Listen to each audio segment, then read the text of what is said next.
If you checked your timeline this week, the most urgent matter in global diplomacy appeared to be a chair cushion. The internet spent days hyper-fixating on viral gaffes and odd photos coming out of a diplomatic summit in Beijing. But away from the digital noise, the physical reality in the Middle East was rapidly moving toward open warfare.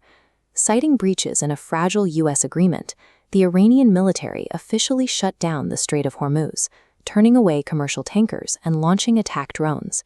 When the American delegation arrived in Beijing, the Chinese government rolled out a massive, highly orchestrated ceremonial reception.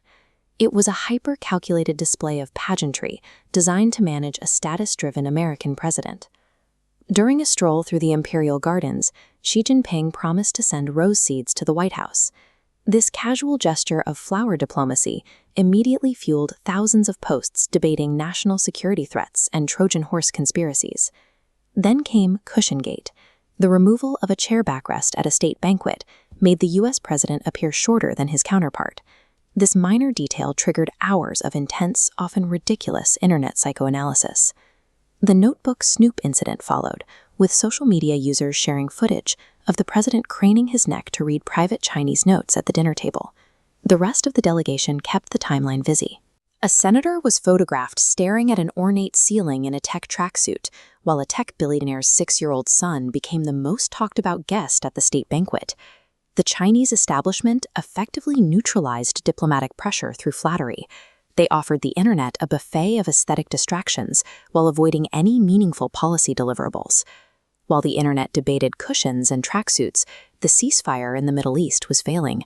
U.S. troops were actively taking fire from Iranian-backed militia groups, and the remaining diplomatic window was rapidly closing.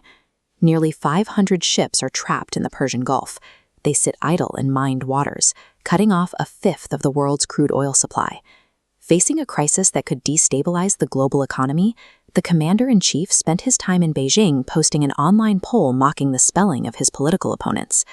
This crossover between digital taunts and military force has happened before. During the first term, the U.S. president and an Iranian general exchanged Game of Thrones memes on social media while tensions rose in the region.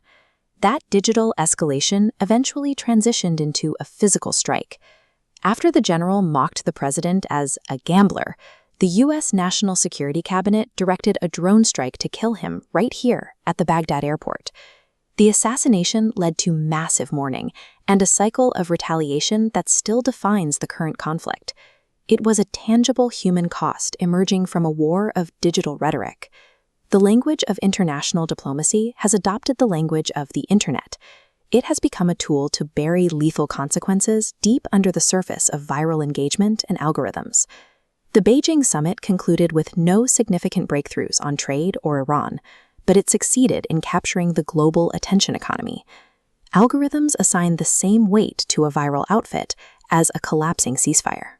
On screen, a cushion carries as much importance as an oil crisis. When everything becomes content, we lose the ability to gauge real danger, reacting to geopolitical shifts like celebrity gossip. Once the meme cycle fades, the physical world returns. Stalled shipping lanes and rising energy costs are the economic realities waiting past the timeline. Diplomacy is now waged in the digital feed, where tracksuits and rose seeds serve as a screen. As long as our attention is occupied by the spectacle in Beijing, the missiles heading toward the Persian Gulf remain out of view.